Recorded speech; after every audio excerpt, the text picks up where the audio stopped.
Y ahora les voy a admitir a los Ahí asistentes. está. A ver.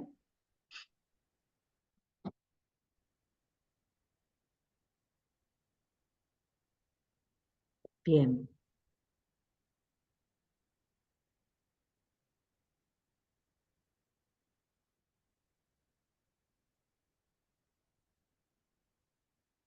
Muy buenas tardes a todos. Bienvenidos a un nuevo curso organizado por el Colegio de Abogados de Azul. En este caso vamos a hablar de medidas cautelares en los procesos de familia. Contamos con la presencia del doctor Néstor Solari, todos lo conocemos, él es profesor titular de Familia y Sucesiones en la Universidad de Buenos Aires, doctor en Derecho por la Universidad de Buenos Aires. Buenas tardes, Néstor. ¿Nos escuchás? Hola, Sí. ¿qué tal? Buenas tardes. Sí, sí, perfecto. ¿Qué tal? Buenas tardes. Un gusto estar con todos ustedes, iniciar este curso y agradeciendo al Colegio de Abogados de Azul que, como hemos hecho años anteriores, en esta oportunidad la idea es tratar una temática relativa al derecho de familia. Este, eh, y en este curso que tiene una duración de 4 clases, la idea es tratar eh, lo referente a las medidas cautelares en los procesos de familia, ¿no? Este, Cuando decimos los procesos de familia está vinculado, si bien desde el punto de vista estricto, a lo que sería al fuero de familia, también, como ustedes saben, y particularmente en la provincia de Buenos Aires, hay muchos casos en donde los de paz son competentes para tramitar procesos de familia, ¿no? En el interior de la provincia de Buenos Aires, donde no hay el juzgado de familia propiamente dicho, es competente en muchas temáticas los juzgados de paz. Así que la idea es tratar los distintos tipos de procesos que estén involucrados o que puedan involucrar en relación a las medidas cautelares, este, y que si bien se focaliza en lo que sería el fuero de familia, también queda comprendido, por eso la aclaración de los procesos que se tramitan fuera del ámbito del juzgado de familia, eh, en el lugar o en la ciudad donde no hay juzgado de familia, ¿no? Este, en general, todos los presentes ejercen la profesión o alguien está en tribunales. Buenas tardes, doctor. Yo soy de Chubut, de Comodoro Rivadavia. Bueno, buenas tardes. Ah, de Chubut, sí. ¿Alguien trabaja en la justicia de los que están presentes? ¿No?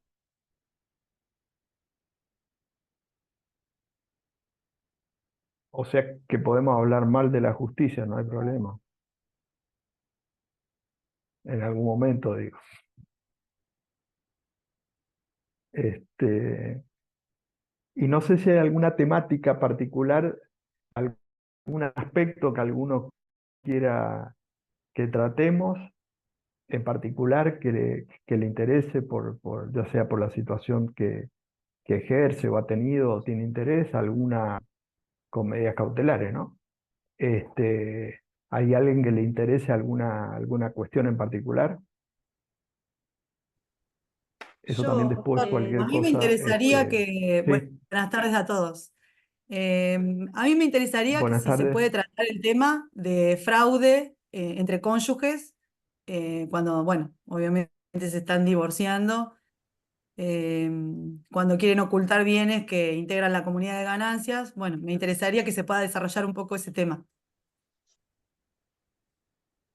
Sí, eso está vinculado con planteos patrimonial de bienes.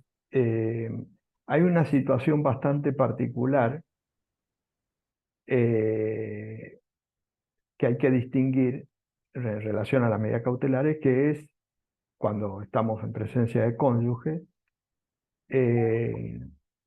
cuando uno de los cónyuges integra sociedades con terceros, porque eso que vos decís, ahí el problema del fraude muchas veces es que, como vamos a ver, la jurisprudencia tiene un criterio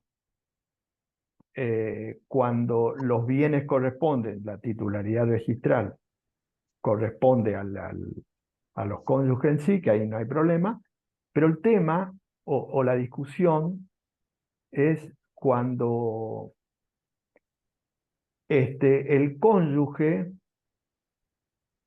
en realidad integra una sociedad en la cual hay terceros ajenos, obviamente, al matrimonio. Entonces ahí es como que es más permisible el fraude desde el punto de vista práctico porque la jurisprudencia, digamos, tiene criterios más restrictivos para entrar o para hacer lugar a medidas cautelares, porque ahí es como que tiende a hacer prevalecer el derecho de tercero en cuanto a la no afectación de los intereses que corresponden a los terceros que integran esa sociedad, ¿no? Así que sí, en particular vamos a ver esa temática. ¿Alguna otra? Yo, doctor, quería hacer una consulta. Sí, sí, En el caso de las cuotas alimentarias, cuando el empleador tampoco cumple la manda judicial, además de los reiteratorios, sí, ¿entraría una medida cautelar en ese caso? sí. Sí, sí, en particular en lo que tiene que ver con alimentos, vamos a ver los alimentos provisorios, que en realidad están estructurados sobre esta idea cautelar y que comprende esos aspectos que hacen también a la ejecución, ¿no?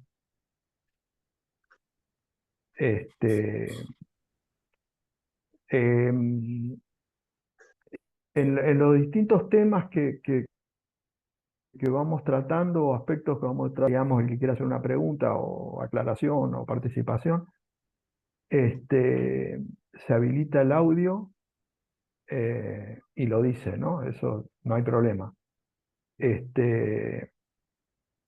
También para que sea a veces, porque a veces cuando uno espera una pregunta de un tema que ya pasó, por ahí se hace más abstracto y entonces no me...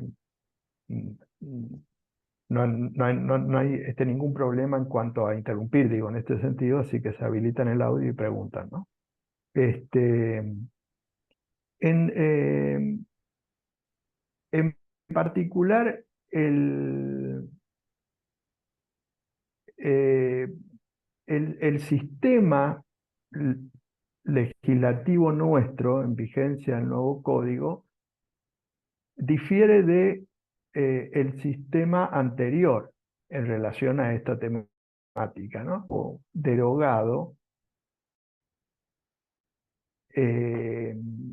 Existían en distintas instituciones del derecho de familia, ya sea matrimonio, filiación, adopción, régimen de bien, etc.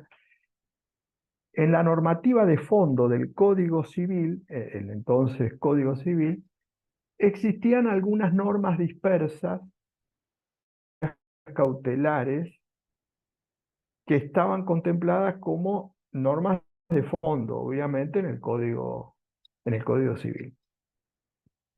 Es decir, había, sobre todo también el régimen patrimonial, que es donde más había, normas procesales de fondo en la estructura del Código Civil. En el nuevo Código Civil y Comercial, una de las características que impacta en esta temática es que, sin perjuicio del tratamiento de todas las instituciones del derecho de familia, como todos saben, hay un título específico respecto a los procesos de familia en el código de fondo. estableciéndose distintas normas o disposiciones acerca de aspectos procesales de fondo en lo que es el Código Civil y Comercial. Y en ese título de procesos de familia, que arranca desde el artículo 705 en adelante, ese título estaba comprendido por distintos capítulos, capítulo 1, capítulo 2, capítulo 3 y capítulo 4. Precisamente en el capítulo 4, el último del título, la ley contempla en ese capítulo 4 lo que denomina medidas provisionales en los artículos 721, 22 y 23. Por lo tanto, hay estos tres artículos, normas que impactan en todos los procesos de familia, porque integra el título de los procesos de familia, por lo tanto, estos artículos comprenden a todos los procesos de familia. Y después, cuando el legislador aborda las distintas instituciones de familia, matrimonio, uniones convivenciales, filiación, adopción, alimento, etc., en el tratamiento de esas instituciones contempla también aisladamente y casuísticamente normas específicas procesales de fondo, medidas provisionales o medidas cautelares, con lo cual tenemos, y en ese sentido metodológicamente es bastante sobreabundante, porque en realidad, al haber un título general o una norma general, una normativa general ahora respecto a los procesos de familia, en concreto este capítulo 4 de medidas provisionales que decía, ya toda esa casuística que existía en el código anterior y que sigue existiendo, ya no sería necesario, salvo alguna norma específica particular que quiera darse. Sin embargo, se ha mantenido esa estructura, digamos, de tener algunas normas casuísticas en las respectivas instituciones cuando se legisla y estas normas generales. En realidad, y por eso decía, al existir estas normas generales, comunes a todos los procesos de familia, ya con esto sería suficiente, ¿no es cierto? Pero bueno, esa sería la estructura del vigente con respecto al impacto que tiene en la temática que estamos hablando. Acá también hay una cuestión o una discusión, siempre que se ha planteado en procesal y en constitucional sobre todo, desde hace tiempo y obviamente se mantiene vigente, y que es desde hace, digamos, mucho tiempo, la discusión constitucional es si el legislador, en este caso cuando dicta leyes nacionales y en el caso un código civil y comercial, puede incluir normas procesales o no. ¿Por qué? Porque desde el punto de vista constitucional, como ustedes saben, las normas procesales no han sido una facultad que se ha delegado a la nación, y por lo tanto conservan las provincias para dictar sus respectivas normas procesales. Por eso obviamente tenemos en cada provincia un código procesal civil y comercial o código de familia, como se dan en algunas provincias ahora, etc. Procesal, ¿no?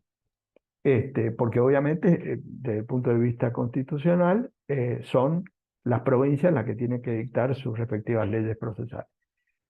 Entonces, en ese contexto, el legislador, no solamente en familia, ni en civil, ni en comercial, sino en muchas otras áreas, recurrentemente el Congreso de la Nación, cuando ha dictado leyes desde hace mucho tiempo, incluso incluye muchas veces normas procesales entre las disposiciones de fondo. Entonces, en ese debate hay distintas posturas, o básicamente, digamos, hay tres posturas a grandes rasgos. Una postura constitucional pura que dice toda norma procesal que dicte el Congreso de la Nación es inconstitucional porque es arrogarse una facultad de la cual la provincia no ha delegado. Criterio, digamos, estricto en ese sentido, ¿no? Hay una postura opuesta que entiende de que en realidad el legislador en el orden nacional podría arrogarse estas facultades cuando así lo entienda pertinente. Y en ese sentido, digamos, el debate siempre, desde hace muchos años, ¿no?, está vigente, ¿no es cierto? En ese contexto, el criterio doctrinario y jurisprudencial que prevalece y que de alguna manera es tomado también por el Código, el actual Código Civil y Comercial, es un criterio que de hace mucho tiempo lo sostiene la Corte, de que en realidad el legislador podría dictar normas procesales de fondo cuando entiende que ese derecho de fondo del cual legisla requiere imprescindiblemente una normativa procesal para no dejar al arbitrio de que cada provincia después haga efectivo ese cumplimiento del derecho de fondo. Es decir, para que se entienda la idea, el criterio de la Corte, que sería intermedio, es decir, bueno, cuando es necesario para implementar un derecho de fondo y dar garantías de efectivización de ese derecho de fondo, cuando resulte imprescindible o necesario dictar una norma procesal para la ejecutoriedad, digamos, automática, sin depender de una ley provincial, etcétera, etcétera, entonces ahí estaría dentro del esquema de lo constitucional. Es decir, en esta lógica sería constitucional que el Congreso de la Nación dicte leyes en ese sentido. Bueno, en ese contexto, entonces, el debate siempre es analizar cuándo hay esta relación causal, ¿no es cierto? Hago referencia a esto porque justamente en familia, en el nuevo código precisamente, hay un capítulo o título de esto que decíamos específicos de procesos de familia, que son normas procesales de fondo. Entonces, en familias donde más impacta esta discusión, en el sentido de las normas procesales de fondo que dicta el legislador en estas temáticas. En ese contexto, quizás hay muchas normas como estas que estamos viendo que son adecuadas y pertinentes a esa relación de fondo, lo que tiene que ver con las medidas cautelares, y quizás otras, que no es el objeto del curso, simplemente para poner el ejemplo, quizá otra sea arrogarse una facultad extralimitada o excesiva, por ejemplo, respecto de los testigos. El artículo 711, como ustedes saben, del Código de Fondo, en el título de los procesos de familia, tiene un artículo donde dice: los parientes y allegados a las partes pueden ser ofrecidos como testigos. Sin embargo, según las circunstancias, el juez, etcétera, etcétera. En ese sentido, me parece que esa norma es inconstitucional porque, digamos, en un proceso de familia, quién o quiénes pueden ser testigos, si bien, obviamente, el ideal es que haya una unificación en todo el país, lo cierto es que no es imprescindible en el proceso de fondo, o en los derechos y las garantías de fondo, que el Congreso de la Nación se arrogue esta facultad, cuando que en realidad son facultades de la provincia. Es decir, en realidad al no haber delegación de estas facultades, me parece que son las provincias las que en un proceso, en este caso de familia, serán quienes dirán o establecerán, como establecían los viejos códigos procesales civiles y comerciales, quiénes pueden ser testigos o no testigos. Eso me parece una típica norma procesal que no, que no encuentro la justificación, ¿no? Desde el punto de vista del... Pero bueno, esa discusión, digo, constitucionalmente siempre está abierta porque según la postura que se adopte, hay posturas más extremas, posturas más flexibles con respecto a estos aspectos procesales. Pero lo cierto y más allá de eso es que entonces en el nuevo código hay, en el título de los procesos de familia, está el capítulo 4,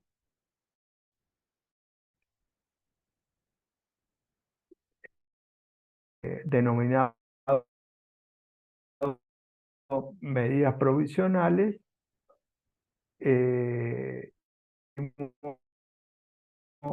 normas para las uniones convivenciales, vamos a ver. Pero en particular, cuando el código de fondo habla de las medidas provisionales, distingue en dos artículos las medidas provisionales relativas a la persona, a los aspectos personales, o sea, extrapatrimoniales, que sería el 721, y las medidas provisionales que impactan en relación a lo patrimonial, a los bienes, que sería el 722. Es decir, que estarían las medidas provisionales que hacen a la persona y medidas provisionales que refieren a los bienes o al patrimonio. En relación al primer artículo, el 721, que refiere a las medidas provisionales relativas a las personas,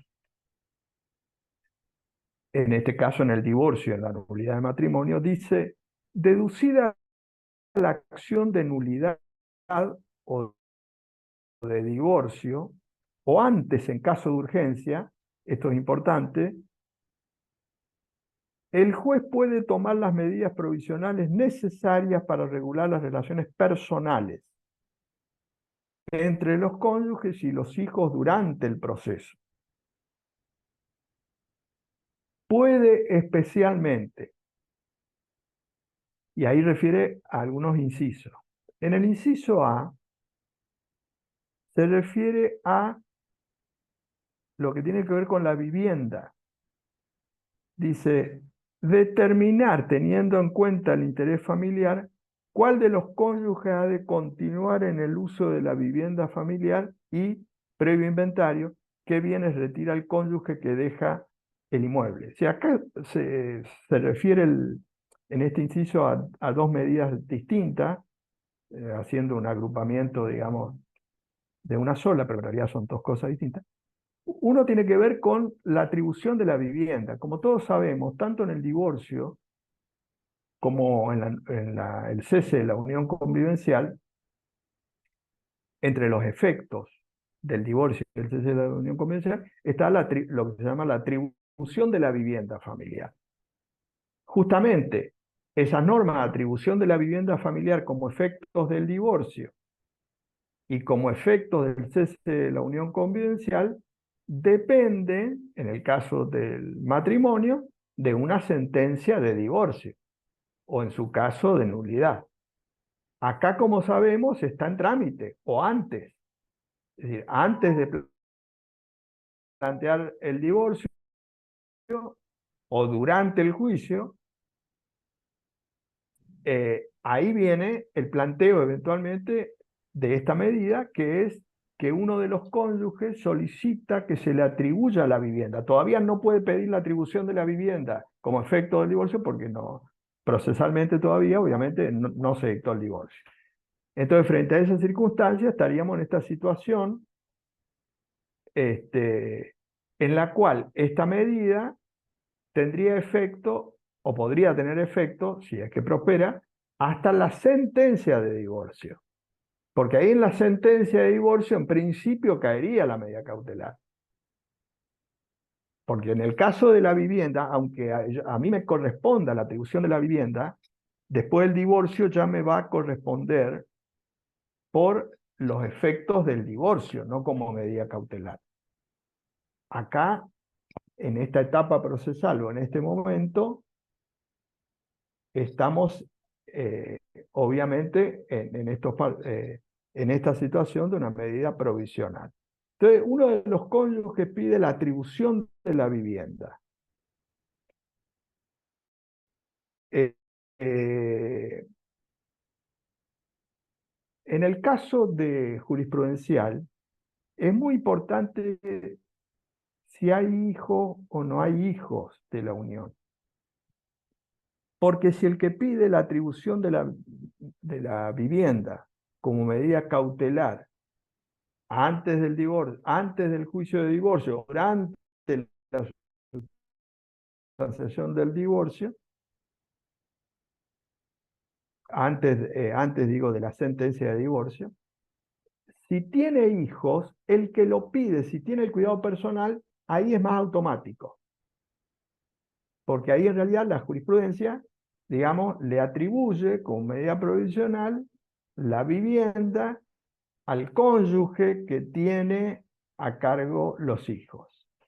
Y entonces, desde el punto de vista, digamos, de la viabilidad, la existencia de hijos menores de edad o con discapacidad que está a su cargo, haría que esa medida, ese derecho en realidad, sea mucho más viable y casi automático.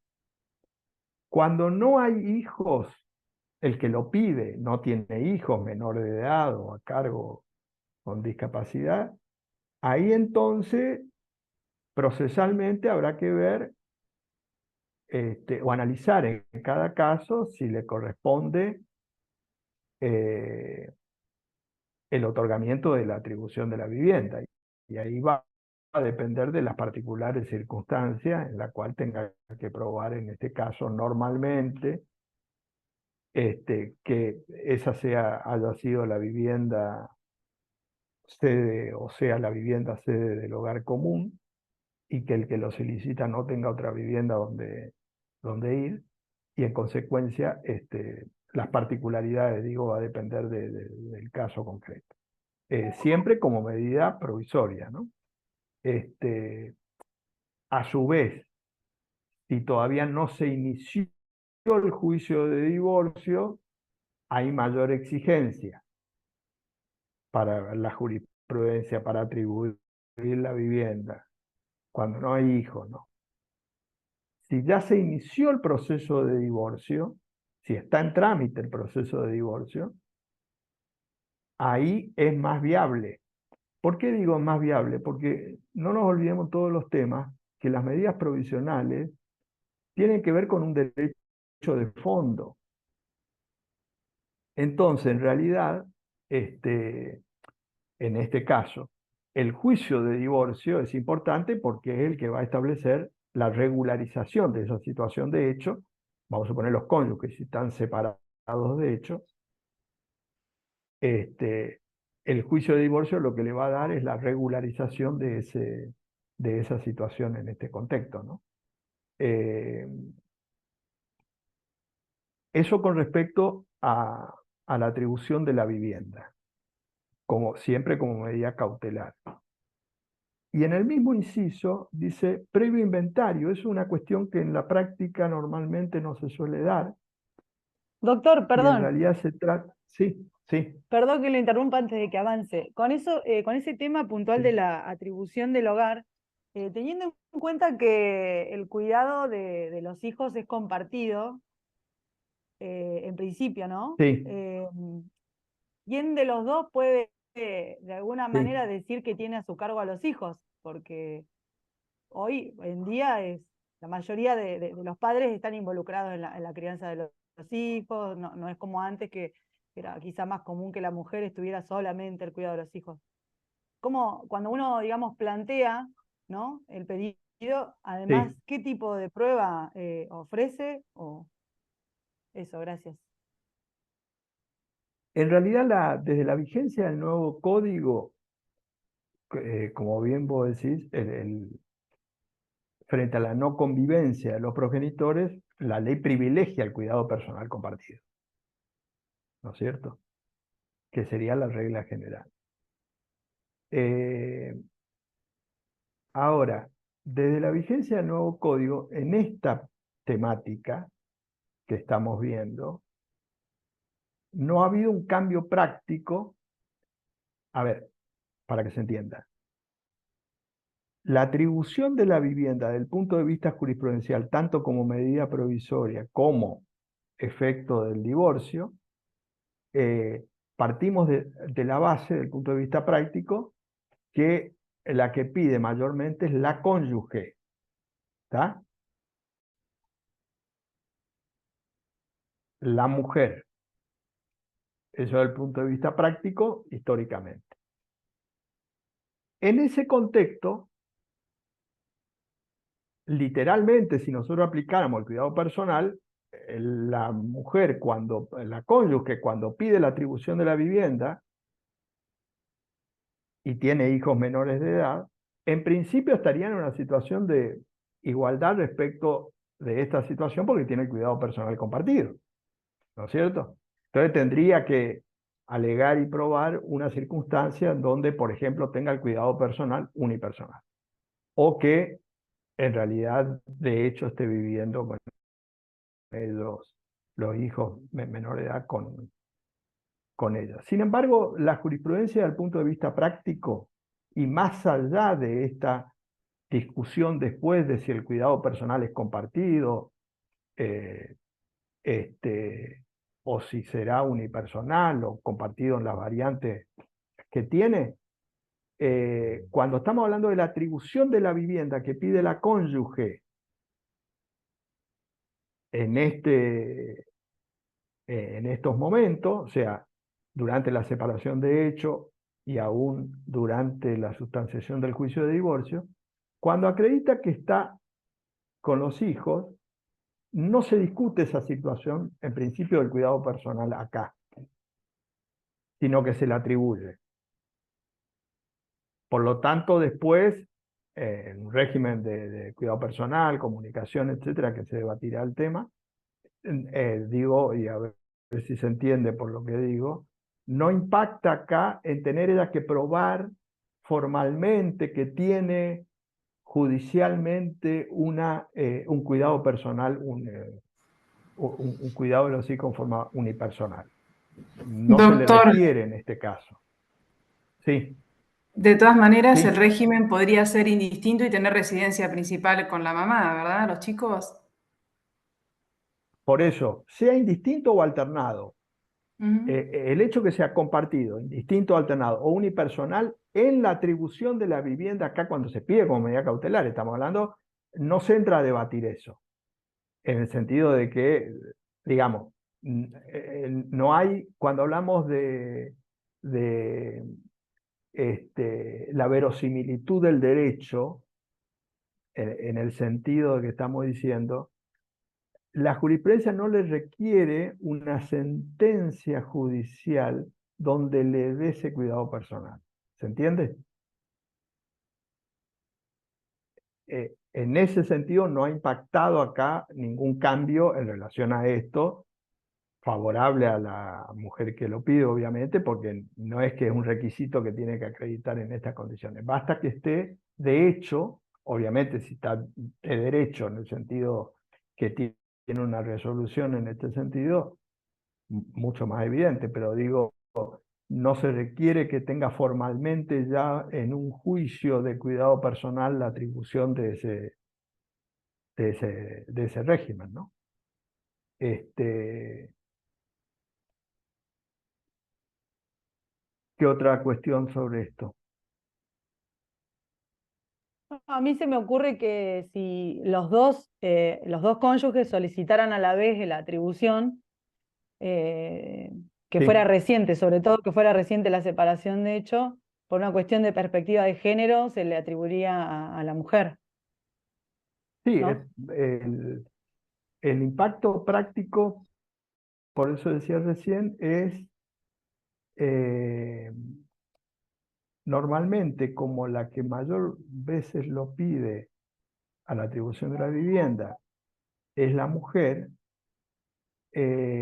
acá, desde los últimos años, con perspectiva de género, y antes, sin la palabra perspectiva de género, en realidad se la atribuía a la mujer.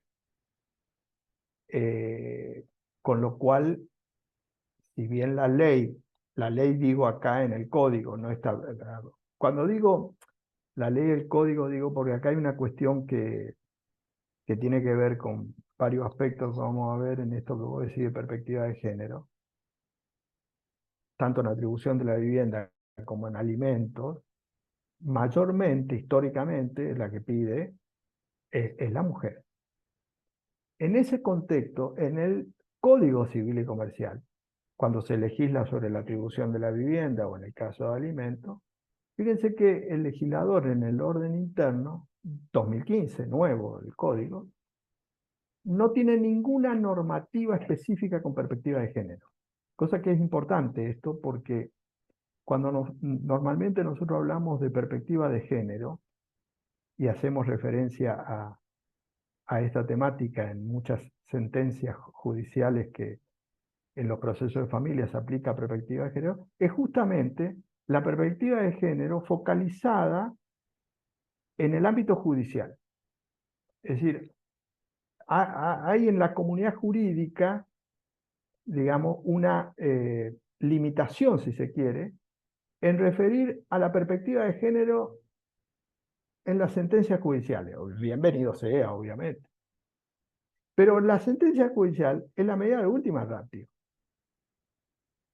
La CEDAW, la convención, que en este caso tiene jerarquía constitucional de hace más de 35 años, lo que primero dice que los estados deben modificar las leyes. ¿Por qué es importante las leyes? Porque entonces yo no tengo que ir a la justicia. Hoy en la comunidad jurídica argentina, nosotros estamos focalizando la perspectiva de género todavía exclusivamente en una sentencia judicial. Con lo cual, una mujer, para que se le aplique perspectiva de género, tiene que ir a la justicia y tiene que encontrar un juez o una jueza que le aplique una sentencia con perspectiva de género que lo que va a aplicar es una norma de la CEDAW.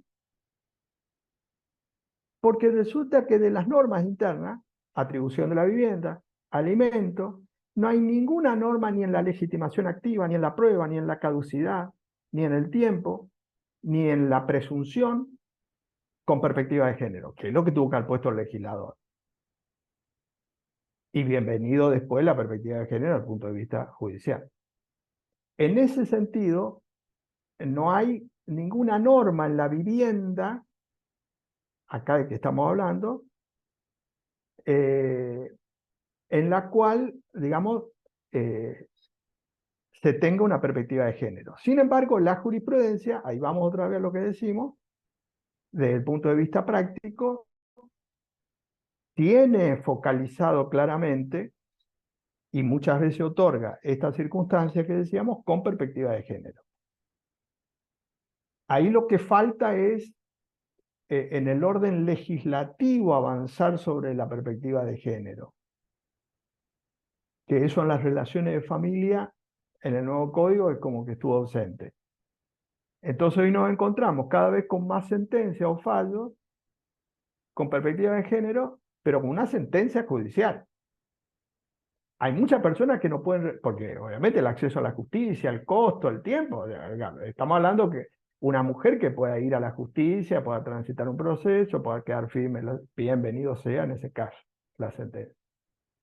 Ahora, en este contexto, la ley no establece ninguna presunción, porque la presunción, ¿cuál sería? La presunción, lo cual no significa que inexorablemente así va a ser, de que en esas condiciones, que parece que estamos todos de acuerdo, que en una estructura familiar existe un sistema patriarcal,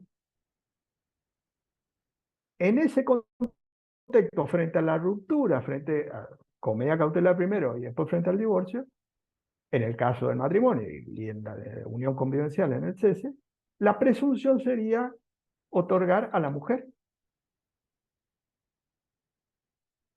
Sin embargo, hoy la mujer tiene que ir a pedir, está claro, ¿no? Y en ese sentido no hay ninguna presunción. Entonces tendrá que plantear esta circunstancia y particularmente traer a colación esto que vos decías de la perspectiva de género. Perspectiva de género de Lasse Down.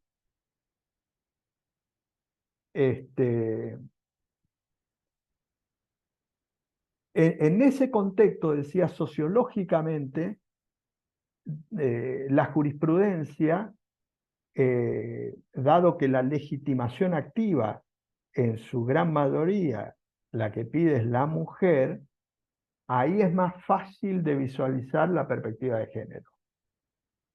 Ojo, fácil de visualizar en los casos siempre excepcionales, ¿eh? Porque si uno toma al azar, e incluso en vigencia del nuevo código, 100 casos de atribución de la vivienda familiar, es porque la mujer alegó y probó la situación de la vivienda, no la perspectiva de género.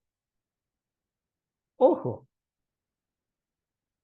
el dato que no es intrascendente, porque digo, no es que está eximida de la carga probatoria en este sentido por parte de la jurisprudencia. Que la jurisprudencia en algunas situaciones haya aplicado expresa y explícitamente perspectiva de género es otra cosa. En ese contexto es importante, por eso decía que las leyes en el orden interno tengan disposiciones concretas como presunción, que es lo que no existe en este contexto, ¿no? Y la otra, el inciso A, cuando habla de la vivienda, dice previo inventario de los bienes que retira el cónyuge que deja el inmueble. En realidad, la medida provisional del inventario respecto de los bienes, que fue asiento o sede del hogar familiar, desde el punto de vista práctico, un inventario muchas veces no se pide, lamentablemente, y otras veces cuando se pide tarde. En realidad, la confección de un inventario de los bienes que existen en ese inmueble, que es importante porque después, entre comillas, desaparecen,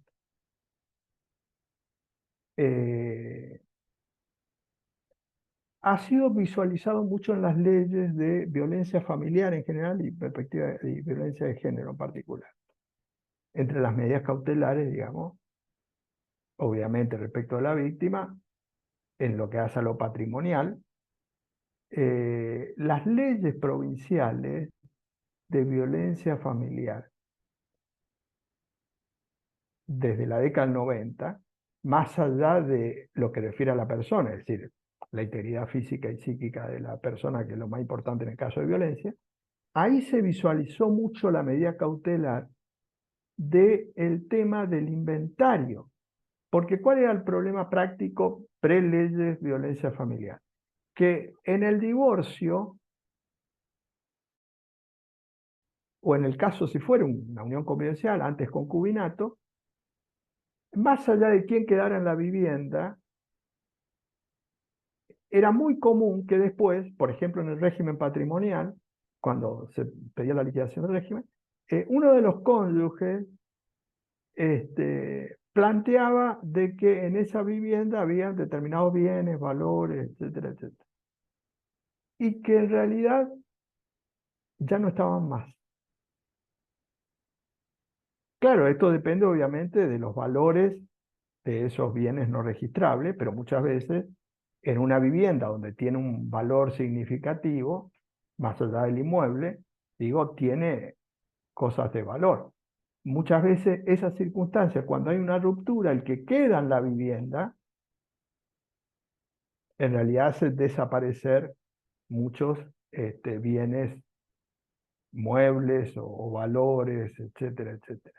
Entonces, en ese contexto, en la problemática familiar en general, cuando se da una ruptura, ya sea de común acuerdo, unilateral o por violencia, o cualquiera sea la razón, digamos, que da lugar al cese de la plena comunidad de vida, ya sea matrimonial o unión convivencial, en la cual uno de ellos se va,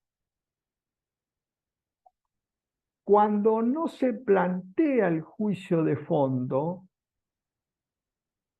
o hasta que no se plantea el juicio de fondo, no está en las costumbres, vamos a decir, de la sociedad, ¿no es cierto? De hacer un inventario. ¿Por qué es muy importante el inventario para el que se va? Porque después, cuando tenga que discutir lo que tiene que discutir respecto de los bienes, porque hoy lo que está, entre comillas, discutiendo es, se separa. Perfecto. Entonces, hay como un acuerdo incluso en el cual uno se queda en el hogar y el otro se va. Perfecto. En ese contexto, fíjense que un inventario puede ser por instrumento privado o por instrumento público.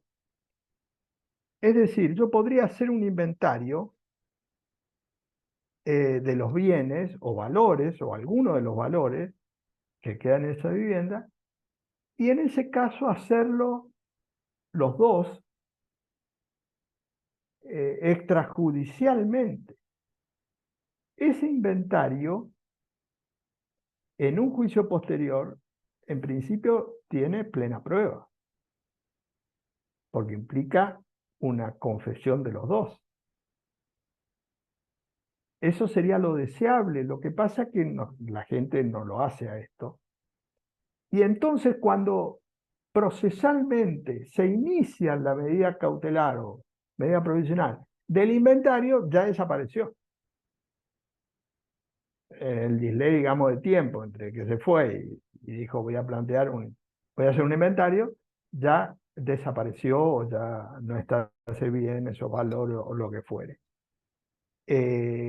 Ahí, digamos, el ideal es que el que se va haga en forma privada para irse esta suerte de inventario, o que conste un medio de prueba en la cual en el momento que él se fue, cualquier medio de prueba es suficiente, donde conste que existía ese bien, ese valor, ese dinero o lo que fuere. Pero desde el punto de vista práctico, en los conflictos familiares, ya sean los divorcios, en las uniones convivenciales o en la liquidación del régimen patrimonial, esto normalmente se introduce, pero nadie puede probar nada, obviamente porque no se tomaron los recaudos. Y si se tomaron los recaudos específicamente de una medida provisional para hacer un inventario, ya es cuando, digamos, ha pasado un tiempo en la cual pudo haber desaparecido un bien o valores o lo que fuere. Pero bueno, ahí la ley contempla esto del inventario, por eso digo que no es automático y no es algo que se haga, lamentablemente. Y entonces viene un conflicto después posterior, porque es, uno dice una cosa, otro dice otra, y normalmente en las relaciones familiares no aparece ninguna prueba. Entonces termina siendo una cuestión, un conflicto, digamos, que el que alega no lo puede probar por una cuestión práctica, digamos, porque en ese sentido el que tiene el acceso a esa vivienda, digo a esa vivienda que acá comprende tanto el inmueble de la vivienda familiar como algo que la ley en el inciso A no lo dice expresamente, pero que no es intrascendente. Puede ser que los cónyuges, los convivientes, y en muchos casos se da, tengan más de una vivienda. Entonces, cuando se separan, no solamente se separan de la sede o asiento del hogar conyugal, que es lo que focaliza el inciso A, sino también respecto de los demás bienes inmuebles que puedan tener, y en este caso, ese que tiene el acceso está en esta situación de hacer desaparecer estos bienes. Con más razón cuando hay, además del bien que es asiento del hogar conyugal, que es el que hace referencia expresamente a la ley, cuando hay también otros bienes, ese inventario es imprescindible porque se da al menos una separación de hechos y después puede ser que el divorcio se inicie al año. Ni hablar cuando se haga la liquidación del régimen, que puede ser 3 años después, 4 años después, en el caso de los cónyuges, y en el caso de las uniones convivenciales igual. Y entonces en ese contexto, digamos, es muy común, lamentablemente, que el que se fue no pueda probar la existencia de esos bienes, porque el problema es que yo tengo que tener una prueba para demostrar que ese bien existía al momento que cesó la convivencia. Dato que desde el punto de vista práctico es fundamental porque, digamos, se transforma muchas veces en una prueba diabólica, ¿no es cierto? Justamente porque no se toma el recaudo del inventario hecho incluso entre las partes, a mano y firmado, que es lo que debiera darse también en el asesoramiento cuando uno de los miembros de la pareja se va a retirar del hogar, en los casos que no sea imprescindible o casos de violencia, etcétera, tomar los recaudos del caso si se asesora, de que esa persona haga constar los bienes que quiera hacer constar de valor o de importancia, ¿no? Porque esa prueba, al momento de la liquidación para la jurisprudencia, si los dos estuvieron de acuerdo y consta eso, es prueba suficiente. Con lo cual, acreditar ese acuerdo, por más extrajudicial que sea y por más privado que sea, hace plena prueba suficiente. Pero bueno, no está por eso decía, en la práctica de la gente en este caso, y entonces cuando hay bienes de valor que desaparecen, no hay forma de probarlo, ¿no? En relación a la vivienda, a la atribución de la vivienda, siempre previo a la sentencia de divorcio, y en el caso que se le atribuya la vivienda, la regla general es que el que queda, perdón, en el uso de la vivienda, se presume que es gratuito. O sea, no importa si el bien es propio, ganancial o bienes personales, si hay separación de bienes, no importa de quién es el titular, perdón. Si se le atribuyó la vivienda al no titular, obviamente, en principio, esa atribución de la vivienda se presume que es gratuito. Con lo cual, cuando la ley dice en el inciso B, si corresponde establecer la renta por el uso exclusivo de la vivienda por parte de uno de los cónyuges, ojo, es a solicitud de parte interesada, ¿eh? O sea, no es que se debate cuando yo le voy a dar la vivienda de oficio, si es gratuita o tiene que haber una contraprestación, o sea, un canon locativo. No, no. En principio, si se le atribuye la vivienda y corresponde la medida, y ninguna de las partes dice nada, es gratuito. Por lo tanto, el que solicita la contraprestación tiene que pedirla. Si es que pide, entonces se va a debatir si ese uso de ese periodo que se da como medida cautelar va a tener que pagar un canon locativo o no. Ahí le deja librado al juez la apreciación del caso y las circunstancias particulares de cada situación. Ahí, desde el punto de vista jurisprudencial, hay que hacer una distinción. Esto era tanto en el Código Viejo como en el Código Nuevo.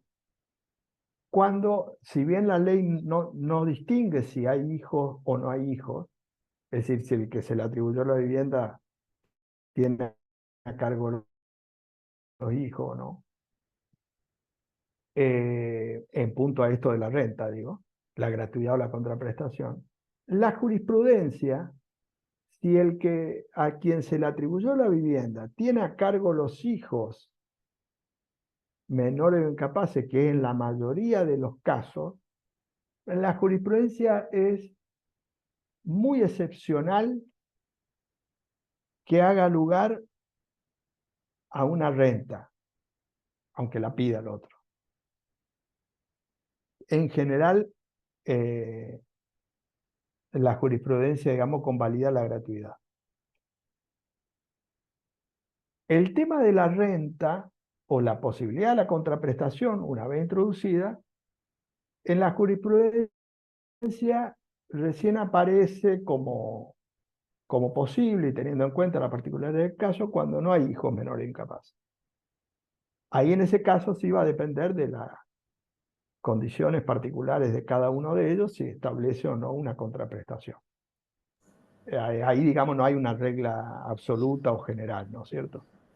Doctor, Pero está claro cuando, que la renta la tiene que pedir, ¿eh? Eso tiene que quedar claro. Sí. cuando se atribuye el hogar, habiendo hijos menores, se pide el pago de canon de ocupación y no se otorga. ¿Puede considerarse que esa atribución de la vivienda integra la cuota alimentaria al efecto de minorar después el reclamo alimentario? Cuando se haga el juicio de alimentos, es decir, la atribución de la vivienda,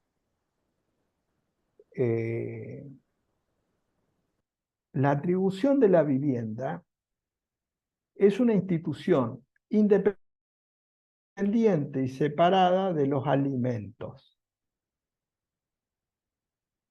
Los alimentos, entre los rubros, obviamente está la vivienda. Pero legalmente no hay ninguna incompatibilidad en que yo como beneficiario pueda tener la atribución de la vivienda y alimentos. No hay incompatibilidad entre las dos. Yo puedo pedir, si es que se da la circunstancia del caso, las dos. Lógicamente ahí lo que sí va a valorarse, que es lo que voy a decir, que en el juicio de alimentos, cuando se establezca la cuota alimentaria, la atribución de la vivienda va a ser tenida en cuenta para el quantum de la prestación, porque ya ese rubro, obviamente, de vivienda no va a tener lugar en alimentos. Pero no hay incompatibilidad entre las dos cosas. Sí va a impactar en el quantum de la prestación en alimento, porque obviamente ya tiene el uso de la vivienda. Entonces, el alimentante va a tener que traer a colación de que el rubro no sea considerado en la cuota alimentaria, ¿no?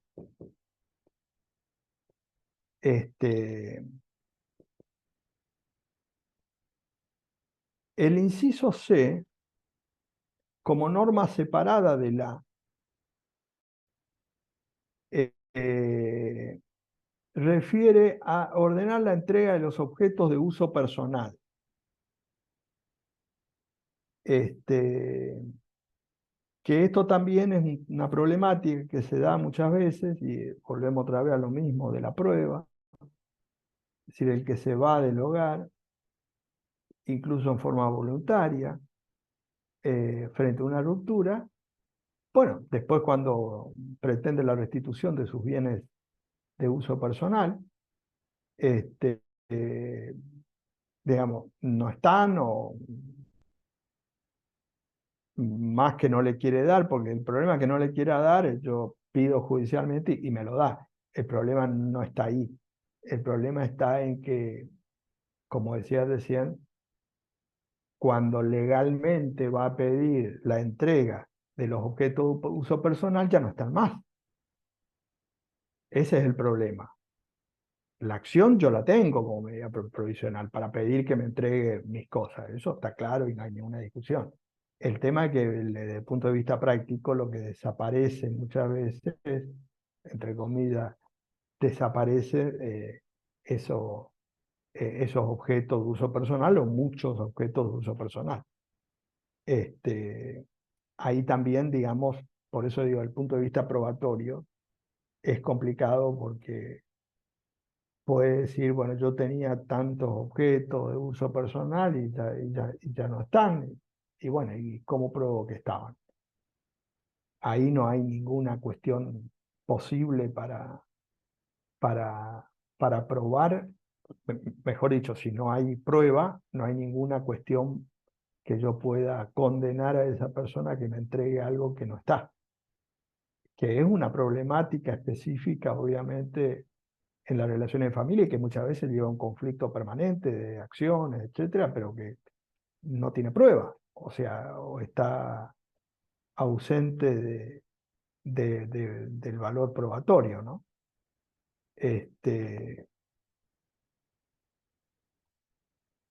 También la ley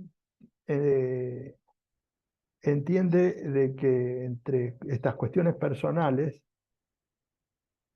fíjense en el inciso D, dice disponer de un régimen de alimentos y ejercicio y cuidado de los hijos conforme con lo establecido en el título 7 de este libro. Es decir, acá también es importante señalar que tanto la atribución de la vivienda como el cuidado de los hijos o régimen de comunicación y alimentos, todos estos objetos de la LITI tienen medidas cautelares, hablando antes del divorcio.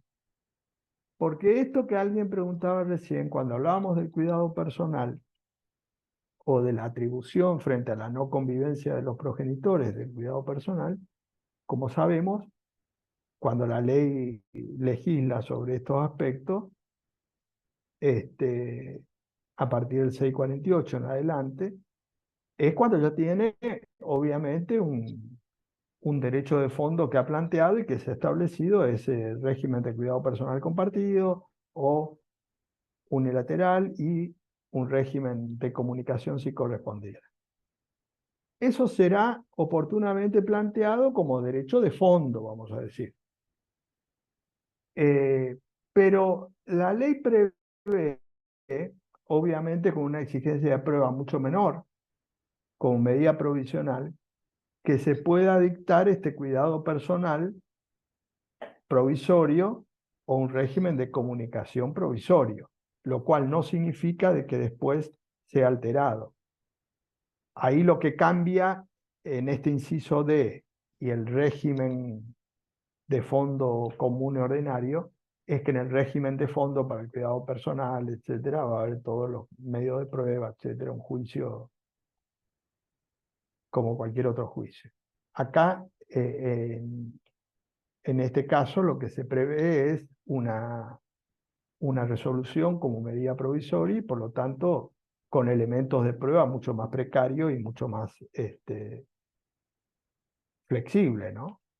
Y además, como tanto el régimen de cuidado personal como el régimen de comunicación es provisorio, distinto a los bienes. Porque yo los bienes, si le doy a uno, ya le doy a uno, ya está, se terminó el juicio. En lo que tiene que ver con cuidado personal y el régimen de comunicación, siempre la medida o la resolución, sea medida cautelar o sea ya un juicio propiamente dicho, siempre es provisorio. Porque como todos sabemos, aunque a mí me den un régimen de cuidado personal, ese régimen puede modificarse en cualquier momento. No hace cosas juzgadas.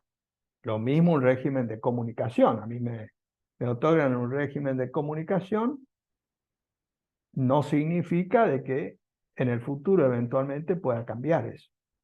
O sea, siempre va a ser provisorio en este sentido. Lo que cambia acá, ser una medida provisional o un juicio propiamente dicho en esta temática, es la celeridad y la prueba.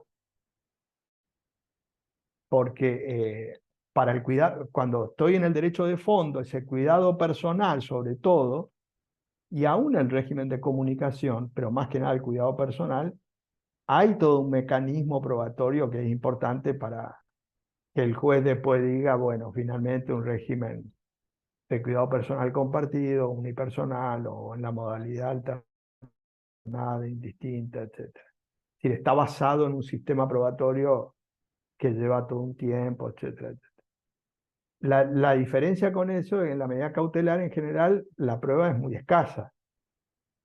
Y que si bien se puede modificar, es más fácil obtener una medida provisional de cuidado personal o de comunicación que un régimen de juicio ordinario y común. Fíjense que como medida cautelar, en el año 93-94, cuando se dictó la ley 24270, que creó el delito aún vigente, ¿no? Impedimento de contacto de los hijos con los padres no convivientes, el delito penal de impedimento de contacto, el que impida, obstruya, obstaculice, etc. En el ámbito penal, como delito, creada esta figura específicamente como figura penal, fíjense que en esa ley le da al juez penal también la facultad de otorgar un régimen de comunicación, contacto, comunicación y aún de alimento provisorio. Ahí también sería en ese caso donde se está debatiendo eventualmente la ley 24270, el juez tendría la posibilidad, a pedido de parte, que se dicte una medida provisional respecto de estos aspectos, de estas cuestiones, que siempre va a estar supeditado obviamente al aspecto de fondo. Así hincapié esto con la prueba, porque además un juez penal que dicta esto, que no tiene ninguna especialidad, va a tener la provisoriedad o la precariedad, digamos, propia de la circunstancia, ¿no? Pero ahí se dan muchas medidas respecto de esta situación que tienen el carácter o la condición de medidas provisorias. Perdón, doctor, O pero provisionales en realidad. Sí, en esos casos en que está el sí. impedimento de contacto, ¿no lo hace hasta tanto no intervenga la justicia civil, o sea, el juzgado de familia? Lo dicta provisoriamente y le da traslado a lo que es el Sí, juzgado de familia. claro. En realidad, obviamente, teniendo en cuenta estas circunstancias que decimos de precariedad, siempre va a quedar condicionada al dictado de la medida de fondo específica del juzgado de familia. Por lo tanto, va a tener ese carácter de provisorio. Pero bueno, ese carácter provisorio puede durar un poco más, un poco menos, pero es una medida que tiene facultades del juez, digamos, lo penal en este caso, ¿no? Y que se dan y se han dado en este contexto. Y ahí en general no tienen ninguna base probatoria seria, porque ahí el juez penal, además que el juez penal no tiene la especialidad de familia, porque el objeto de la liti es si cometió un delito o no cometió un delito, digamos. Es totalmente ajeno a lo que es un juicio de esta característica. Pero bueno, se le da como medida provisional Perdón. La posibilidad de decidir sobre estos aspectos. Sí, Bien, es que muchas sí, veces está impedido el contacto, no sé si me escuchan bien, pero porque existen sí, hechos o motivos graves por los cuales está impedido. Eso, hay que darlo por enterado a sí, ese juez, sí, sí, sí. ¿no?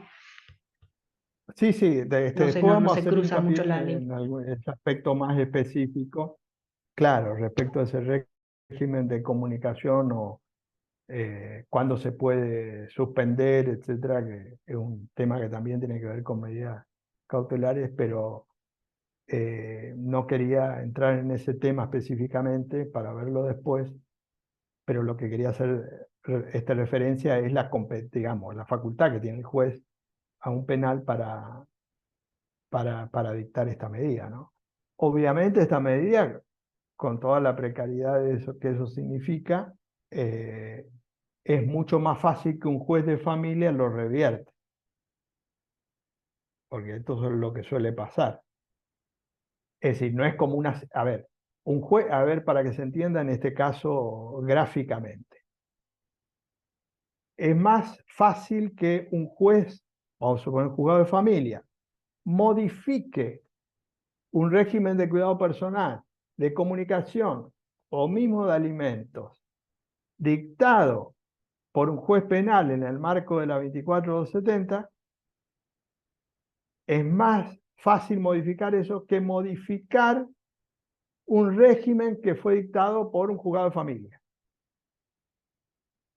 Si bien siempre es provisorio, en el sentido que se puede modificar, desde el punto de vista práctico, si tomamos los casos, yo para modificar un régimen de cuidado personal o de comunicación, o mismo de alimentos, fijado judicialmente,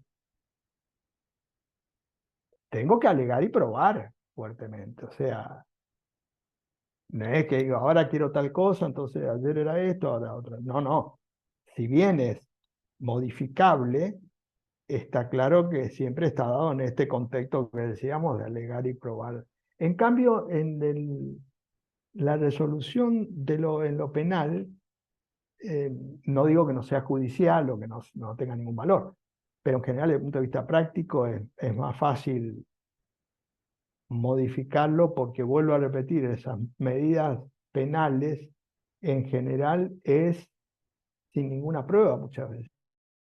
Entonces, es, digamos, para establecer hoy una solución sin que tenga mayor peso, digamos, en el sentido de la prueba, ¿no? Sí, ¿alguien decía algo recién?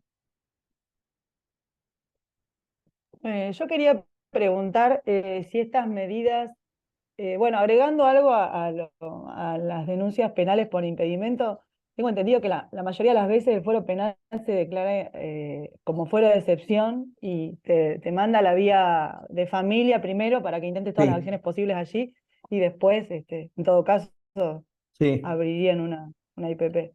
Pero quería preguntarle si estas medidas sí, provisionales sí. son todas inaudita parte. Entiendo que por ahí algunas son más claras, por ejemplo las de inventario y demás, pero las otras tengo mis dudas si son inaudita parte también. No, en general tienen una prueba o la posibilidad de que la otra parte alegue. Eso va a depender de la urgencia del caso y de la particularidad.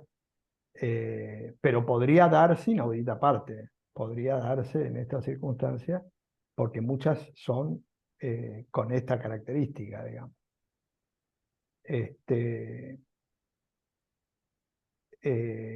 Ahí es como que queda abierta toda una... De todas formas, siempre, obviamente, esto de inaudita parte, muchas veces se justifica porque todas estas medidas son revisables.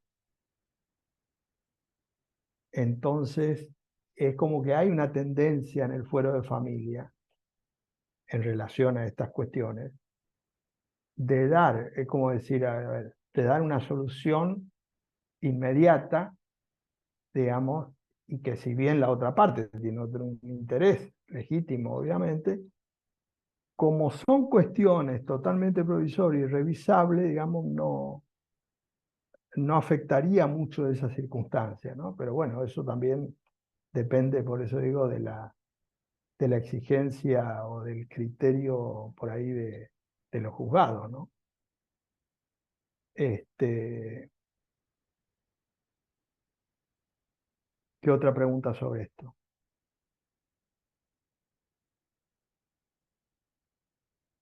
Acá en el inciso E, cuando dice determinar los alimentos que solicite el cónyuge, también como medida provisional, porque los alimentos, los cónyuges tienen el derecho de deber de alimento durante la convivencia, durante la separación de hecho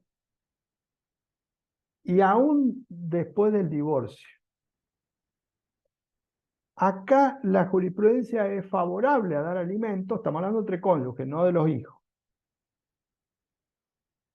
Porque en la estructura legal, que parece intrascendente, pero que es fundamental, desde la celebración del matrimonio hasta la sentencia de divorcio,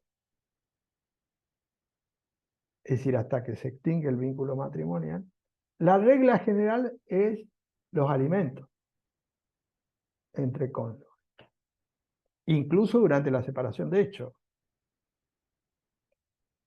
La situación procesal y de fondo cambia sustancialmente cuando hay sentencia de divorcio, siempre en punto a los alimentos, porque fíjense que el 434,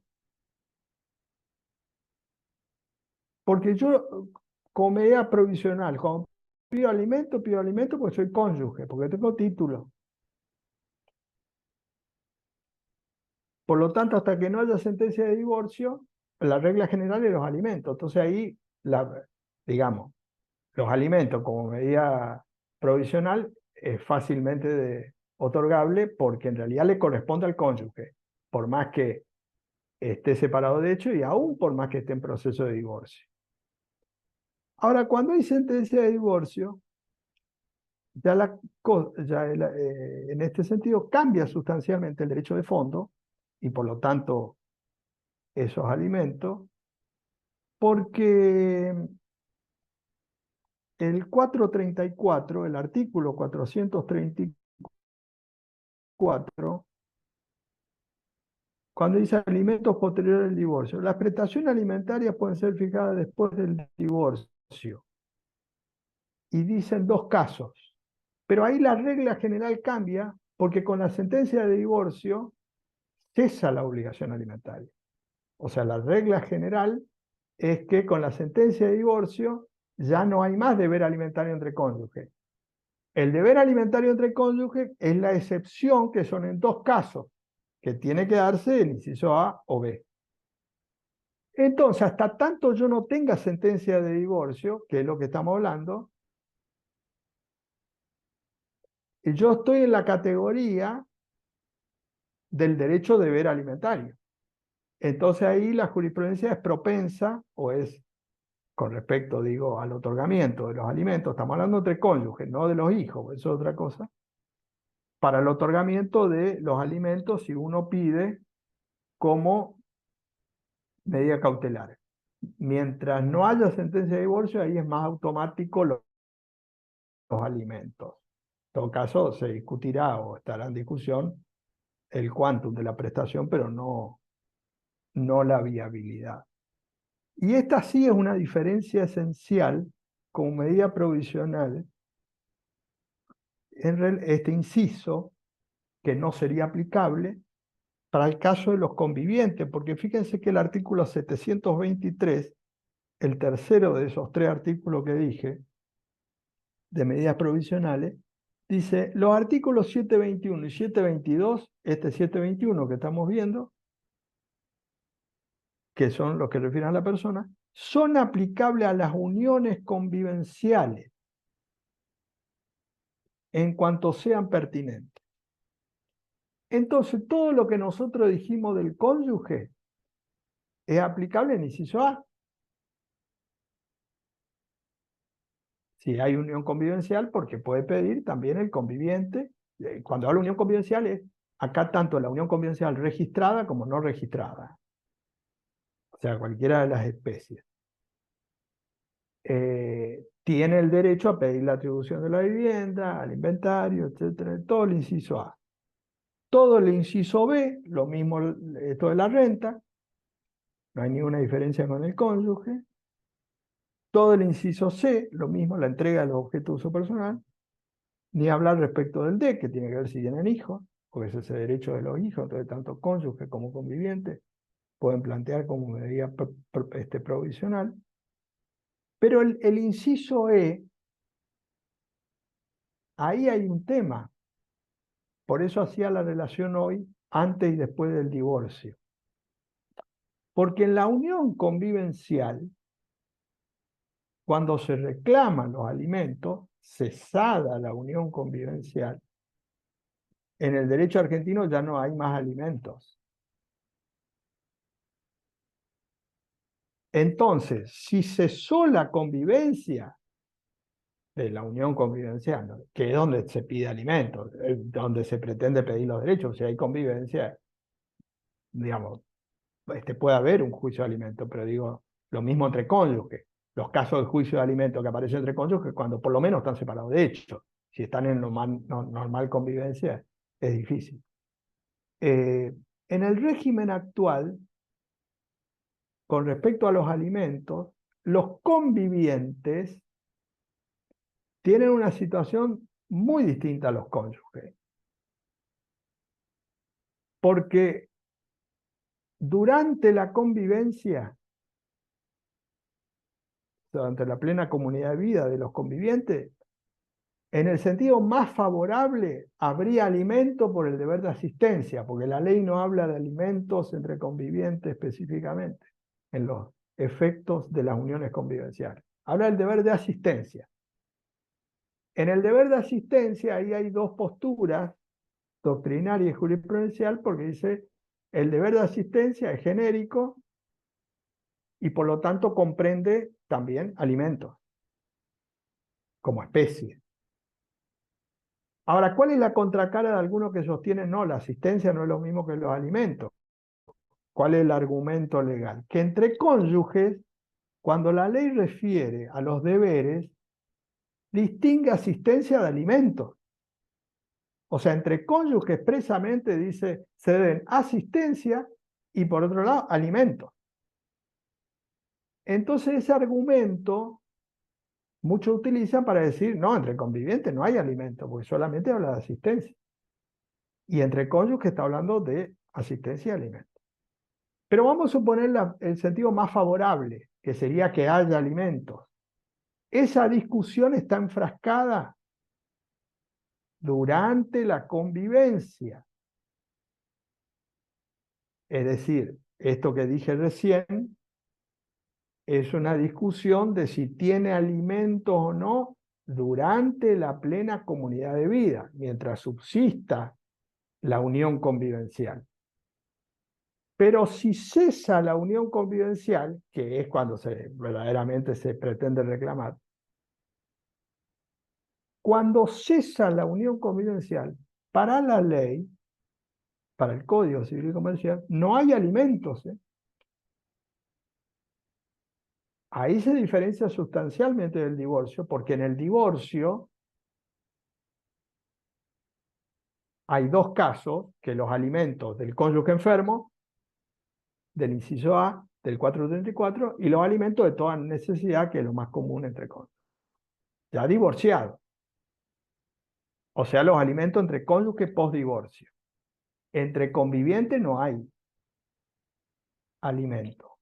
Entonces, si cesó la unión convivencial, esta medida, digamos, provisional no sería aplicable, este inciso E, porque no tiene el derecho de fondo del cónyuge, digo. Sacando ese inciso, todos los otros no habría diferencia en este punto con respecto como medida provisional para el cónyuge o para la unión convivencial. Decía que en la unión convivencial todo esto puede plantear como medida provisional, pero acá hay un problema práctico. En el caso del matrimonio, la prueba del matrimonio es fácil por el acta de matrimonio. Entonces todo esto que hemos dicho del 721 está sustentado en que yo acredito el título. Soy cónyuge y todavía estoy casado. No nos divorciamos. Acredito el acta de matrimonio, concretamente. Es decir, que ahí en el caso del matrimonio no hay problema, cuestión con respecto de esto. Obviamente tengo que acreditar esto, pero es de fácil prueba. ¿Cuál es el problema en la unión convivencial? En todo estos incisos que decíamos antes. Sobre todo el de la vivienda familiar. Que para que resulte aplicable este derecho de fondo, tiene que haber unión convivencial. Si la unión convivencial es registrada, si nos fuimos al registro civil y nos registramos, unión convivencial registrada, que son los menos en la cantidad de uniones convivenciales, la mayoría de las uniones convivenciales son no registradas, o sea, de hecho. Entonces, ¿cuál es el tema? Que el demandado niega la unión convivencial. Entonces se abre un nuevo problema, que es que el que pide tiene que, digamos, alegar y probar, respecto a la vivienda. Yo pido la atribución de la vivienda como medida provisional. Bueno, si la unión convivencial no es registrada, ahí yo tengo que probar la unión convivencial. Ahí tienen, con respecto a la prueba, se da o se puede dar una situación, digamos, dilatoria, que no es una situación que se presenta con respecto a los cónyuges, ¿no? Que es más fácil en este sentido con respecto a la prueba. Pero sacando el inciso E, por eso digo, formalmente todos los otros casos, cosa que el problema de la unión convivencial no se daría en el inciso D, con respecto a los hijos, porque acá basta acreditar que somos progenitores los dos. No importa a este fin si estamos conviviendo o no conviviendo, etcétera, etcétera. Por lo tanto, ahí en ese inciso lo que basta es que se pruebe que somos los dos progenitores. No cambia si somos cónyuges, convivientes, extramatrimoniales, separados, divorciados, etcétera, etcétera. Por eso un derecho de los hijos que es independiente de esa convivencia. Pero donde más impacta en lo que hace a veces a la dilación para la atribución de la vivienda es si la persona niega la unión convivencial, porque si no hay unión convivencial no hay derecho a la atribución de la vivienda. Ese es el punto. Con lo cual, digamos, esta medida provisional no tendría sustento en cuanto al derecho de fondo propiamente dicho, ¿no? Doctor, disculpe, le quería hacer una Sí, consulta. sí. ¿Lo mismo pasaría Sí. respecto a la compensación económica en los casos de convivientes? Cuando inicia el juicio de compensación económica. Sí, Sí, exacto. en el caso de la compensación económica, el problema que se presenta es entre convivientes, ¿no? Es que lo primero que hace el demandado es negar la unión convivencial. Entonces ahí ya introduce una cuestión previa al proceso, porque la compensación económica, como estos casos que estamos diciendo, deviene de una unión convivencial, el derecho, digamos.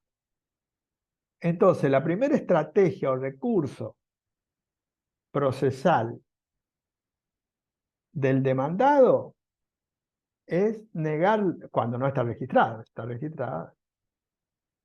Cuando no está registrada, que son los casos que se dan en mayor medida, niega la unión convivencial. Porque entonces ya obliga al que pide la compensación económica de alegar y probar la unión convivencial. Uno dirá, bueno, pero esa unión convivencial es difícil probarlo, muchas veces se prueba. ¿Cuál es el factor acá que importa? La dilación del tiempo. O sea, aunque yo sepa que va a probar, ya estoy dilatando la compensación económica. O antes de discutir la compensación económica, en el juicio de compensación económica, entramos a discutir si estábamos en unión convivencial, porque el tema de estar en unión convivencial no es intrascendente, porque hay, por poner, dos requisitos que son clave, que a veces uno no lo tiene en cuenta, y que como efecto de unión convivencial es fundamental. Uno es el factor tiempo, porque tiene que ser un mínimo de 2 años, Claro, si yo conviví en unión convivencial 10 años, y esto va a ser fácil. Ahora, si esa pareja convivió 2 años y medio, un poquito más, ya es discutible, porque ahí no es que es fácil probar exactamente a ciencia cierta de que son 2 años. Entonces, cuando es un poco más, entro yo ya en un terreno probatorio porque tengo que tener un mínimo de 2 años. Y el otro aspecto importante de la unión convivencial, que creo que eso me parece inconstitucional,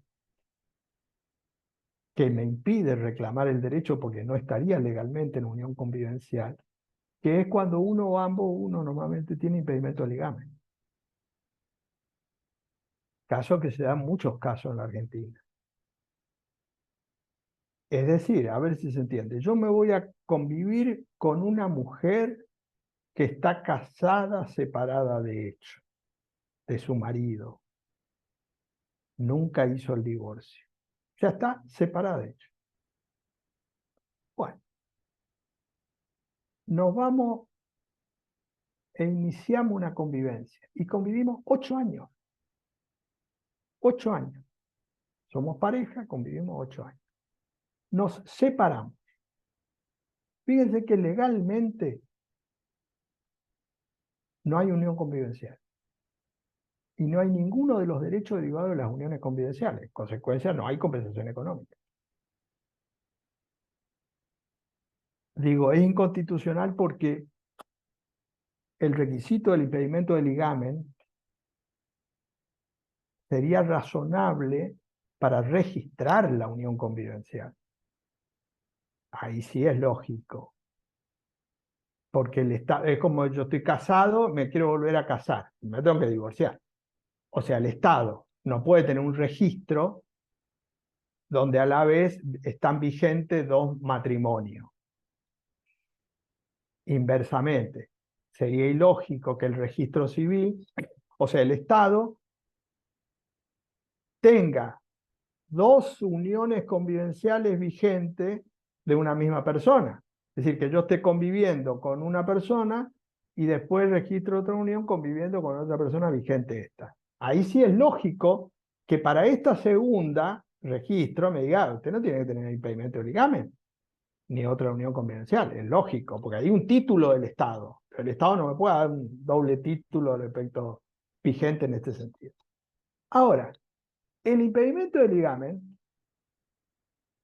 no es razonable ni es lógico cuando la unión convivencial es de hecho. Porque, vuelvo al ejemplo, si yo de hecho conviví con una persona durante 8 años, formé una familia. ¿Qué me importa si estaba divorciada, separada, lo que sea? Es decir, si yo durante 8 años tuve un proyecto de vida común, convivimos, distinto si ella estaba casada y seguía conviviendo con su marido o su cónyuge en general. A la vez no puede estar conviviendo con uno y con otro. O sea, no podría haber unión convivencial. Pero ella se separó de hecho, obviamente, y no hizo formalmente el divorcio. En ese contexto, no debiera impedirse que esa nueva unión, probado esto, constituya una unión convivencial. Pero está claro que en la Argentina no es unión convivencial, ¿eh? Entonces no tendría el derecho.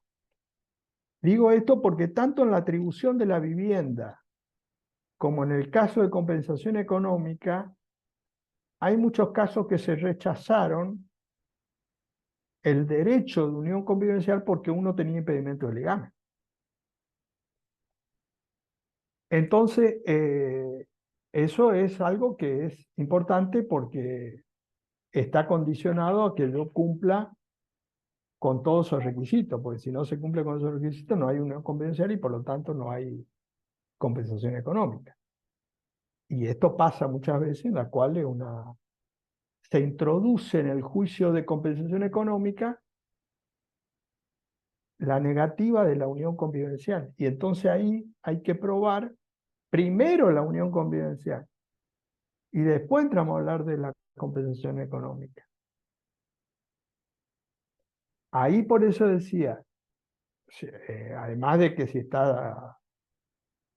hay impedimento de ligamen ya se queda sin el derecho. Pero aunque yo sepa que cumple con todos los requisitos, o sea que hubo unión convivencial, esa estrategia que decía está basada en muchos casos en esto de que dilata el proceso. Y entonces es muy común que se dé esto a los solos fines de dilatar, el proceso, que es el problema particular que tiene la unión convivencial, digamos.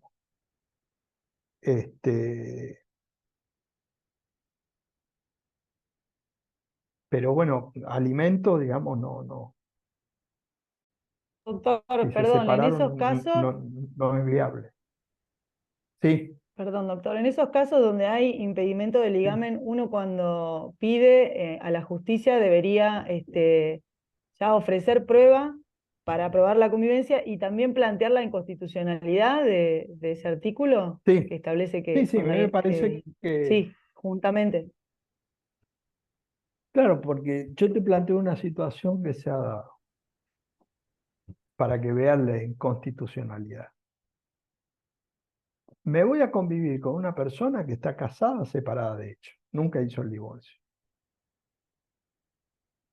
Vamos a convivir 8 años,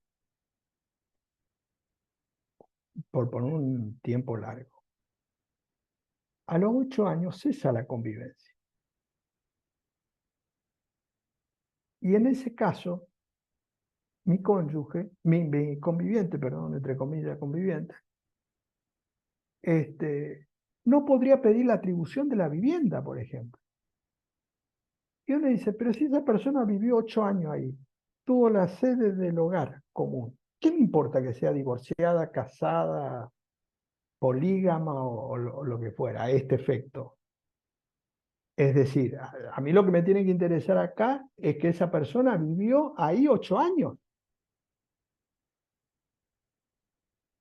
con el propietario en este caso. La circunstancia de que ella o yo hubiéramos estado casados, separados de hecho, a este efecto no debería tener ninguna trascendencia. Por acá lo que se protege es la vivienda familiar.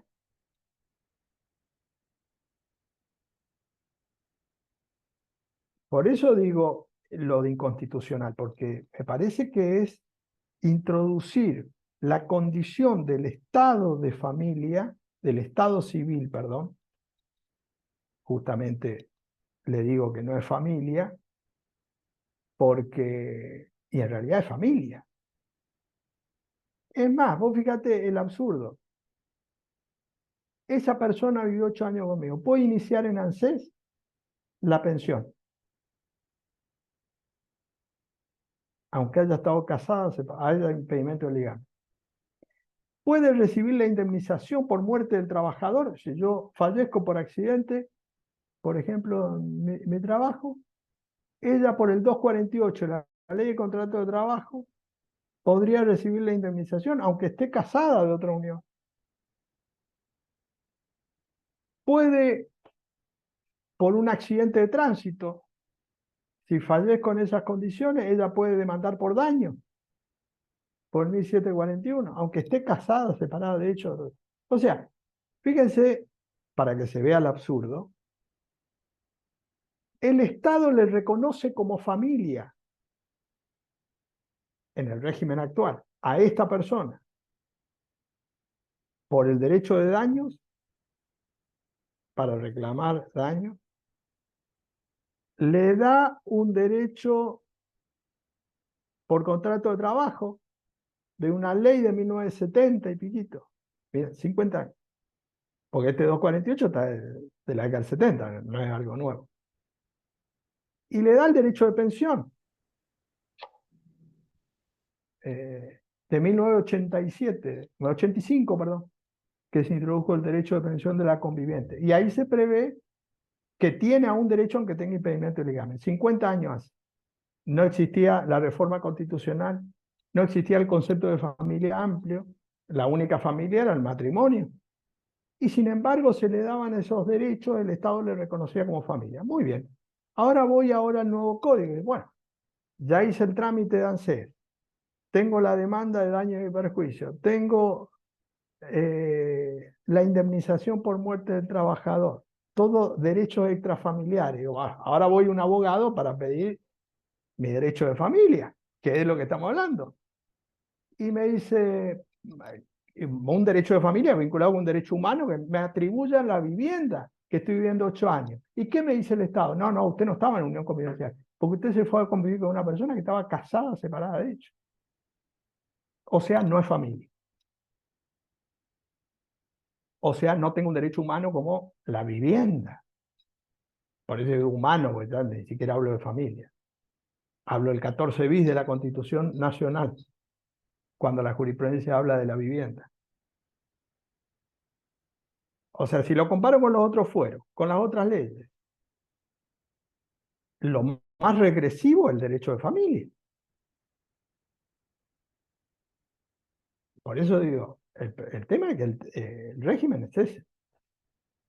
Entre ahí donde uno tiene que introducir el aspecto de la inconstitucionalidad, etcétera, etcétera. Pero no deja de ser un planteo donde me tienen que declarar eso. Pues el juez o una jueza me dice, no, no, el requisito, usted tiene impedimento de ligamen, usted no es un... ¿Y qué soy? No sé. Perdón, doctor. ¿Hay jurisprudencia Sí. respecto de No es esto? familia, Digamos, fíjense que no es familia. Perdón, antes la pregunta. sí. El absurdo de esto es que la unión convivencial en la cual uno tiene impedimento de ligamen no es familia para los derechos de una familia, pero sí es familia para los derechos extrafamiliares. En la década del 90, cuando hubo la indemnización por desaparición forzada de personas del Estado, década del 90, reconoció a uno de los convivientes con impedimento de ligamen. O sea, fíjense que si hablamos de derechos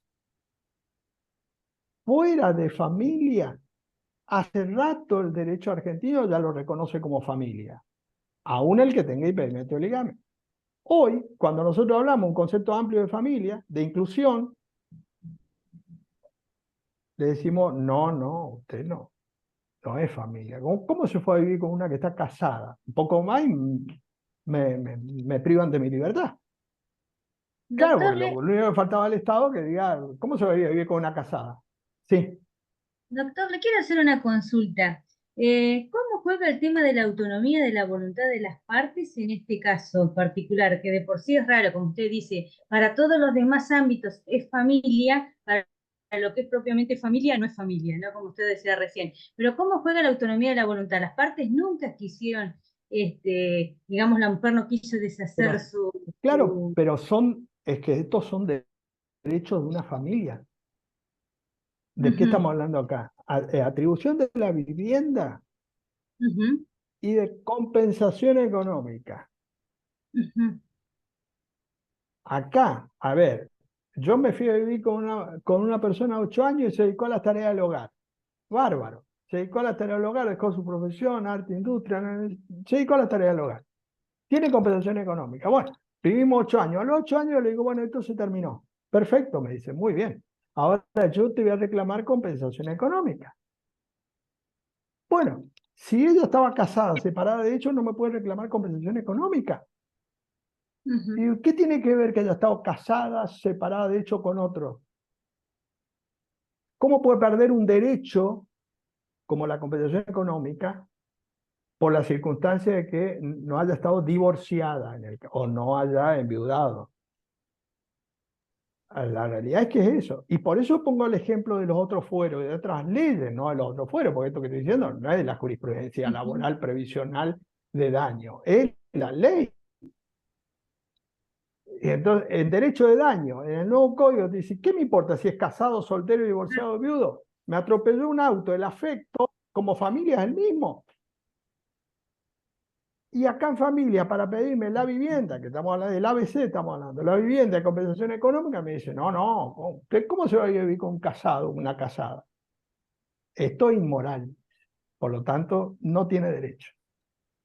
Esto es para ver la regresividad ideológica que tiene hoy el derecho de familia, aunque se lo presente de otra forma, porque obviamente ustedes habrán escuchado en los últimos 15 años todo un discurso extraordinario. Bueno, el discurso está bárbaro, dice, inclusión, constitucionalización, diversidad de modelos familiares, democratización de la familia. Bárbaro, entendí. ¿Tengo el derecho a la vivienda? No, no, dice. ¿Cómo te voy a vivir con un casado? Y bueno, Retrocedemos esa es milenios. la ideología oculta. Y claro, pero es que es la ideología que no está contada, es el trasfondo de esto. Y todavía no hay ningún caso de declaración de inconstitucionalidad, que espero que haya bastante. Ahora, para declarar la inconstitucionalidad yo tengo que ver esta ideología y decir, no, esto es insostenible. ¿Cómo en la vivienda yo le voy a decir a una persona, tiene más derecho el usurpador con respecto a la vivienda que un conviviente que se fue a convivir con otra persona después que se separó de hecho? Miren de grave que después de 10 años, 20 años está en peor situación que un usurpador. Y sin embargo el Estado le dice a usted, es familia. Más vale que le diga a usted, es un enemigo del propietario. Porque, ahora, por eso digo, si lo comparamos con laboral, con previsional, de leyes de hace 50 años, de daños, de indemnizaciones en general, todas esas leyes hoy le reconocen, aunque tenga impedimento de ligamen, como debe ser. Pero todavía no hay ningún caso Doctor, de entonces la declaración de solución, inconstitucionalidad del requisito de... Sí. y la solución entonces, ¿qué sería? Modificar la legislación de fondo y no establecer como requisito el impedimento del ligamen para Claro. registrar una El impedimento de ligamen puede declaración estar para jurada donde no... uno diga que está soltero No, no. o separado. El impedimento de ligamen es válido si yo me quiero registrar. Entonces ahí el Estado me dice, no, si hay una unión convivencial vigente, yo no puedo registrar dos uniones convivenciales. Ahora, no me puede impedir que si yo voy a vivir de hecho con esa persona y formé una familia, me niegue los derechos de una familia, los derechos de familia, porque aparte el Estado, fíjense, me reconoce como familia para todos los otros efectos, fuera de familia. Y para los efectos de familia, es donde no me reconoce, que donde me tiene que reconocer. Por eso digo, el discurso es extraordinario, porque el discurso, ustedes vieron cómo se presenta y dice que esto, ahora podemos elegir, podemos optar entre casarnos, no casarnos, todo bárbaro. Pero cuando voy a los derechos, tiene que ver más con un criterio más bien clásico, digamos, que actual. En ese contexto yo creo que el abogado hoy tiene que plantearle y hacer ver al juez, a la jueza, de esto. Cualquier juez dice, tiene razón, esto es insostenible. Ahora, para hacer eso yo tengo que ponerlo en evidencia. Lo que pasa, porque si no, parece todo como que... Sí. digo, pasa que estaríamos atacando la normativa del legislador con respecto al divorcio. Creo que hay una contradicción. No hay ninguna En todo contradicción. caso, lo único que hay que no... hacer es divorciarse si querés volver a unirte y registrarte con unión convivencial o... Claro, pero a ver, eso está claro. Para nosotros que somos todos abogados está bárbaro. Y uno puede decir como el discurso facilista, dice, el derecho se presume conocido por todos. Señor, usted se tuvo que haber divorciado, está claro. Ahora, en la Argentina, de las uniones convivenciales hay un porcentaje importante de personas que están separadas de hecho, que por distintas circunstancias X, porque el divorcio tiene que hacer un divorcio, tiene costo, tiene tiempo, etc. Bueno, en la Argentina sociológicamente hay muchos que están separados de hecho, aún hasta la muerte. Bueno, frente a ese contexto sociológico, yo tengo que legislar. Después podré discutir cuáles son las razones, las causas, por qué la gente no regulariza, pero hay un montón de factores que no es el momento de debatir acá. Entonces, en ese contexto yo no puedo impedir que una persona que formó una familia después, no que fue un poliamor, entonces imagínense si esto no estaba permitido, imagínense el poliamor. lo detienen preventivamente por la duda.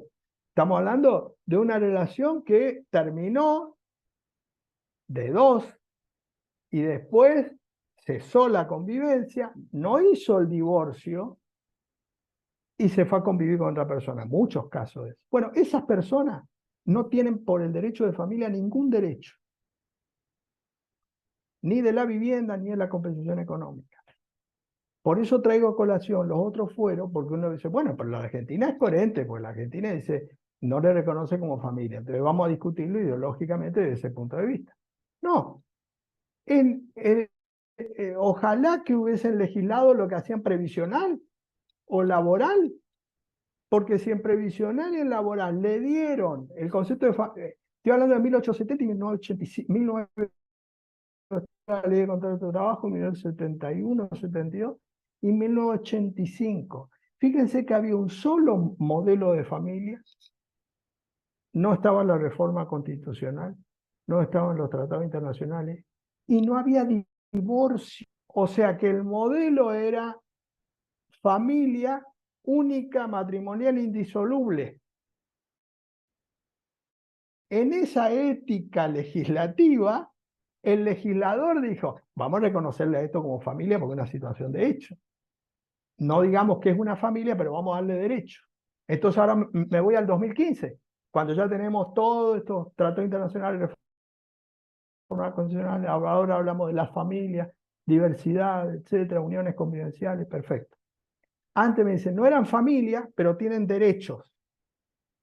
¿Ahora cómo es? No, ahora es al revés. Son familia, pero no tienen los derechos, que es lo que importa. Y de eso estamos hablando. Bueno, entonces esa inconsistencia, la que nosotros como operadores jurídicos tenemos que ver y decir, mire, esto es insostenible. Pero si lo ponemos en evidencia, porque si no queda como, bueno, así se va el cliente y dice, no, señor, usted estaba casada, no podemos reclamar compensación económica, porque el requisito es que no tiene que tener impedimento legal. Se quedó sin derecho. Pero para eso uno tiene que tener esta situación que decía recién, de percibir esa inconsistencia, ¿no? Y plantearlo hoy, independientemente que en el futuro haya una reforma legislativa en ese sentido. Bueno,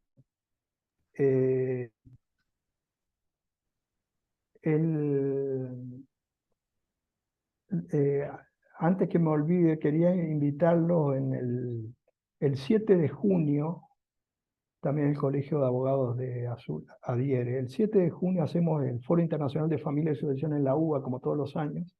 Es presencial, viernes 7 de junio, durante todo el día.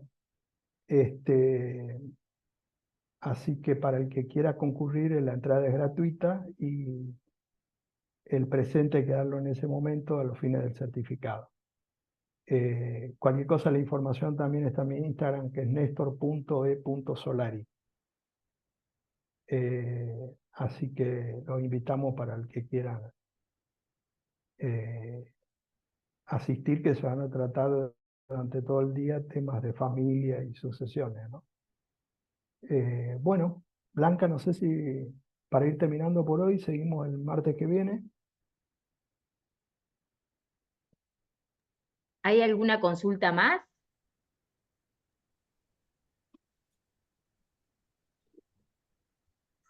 Quiero ver si puedo, Néstor, compartirles el flyer que me pasaste.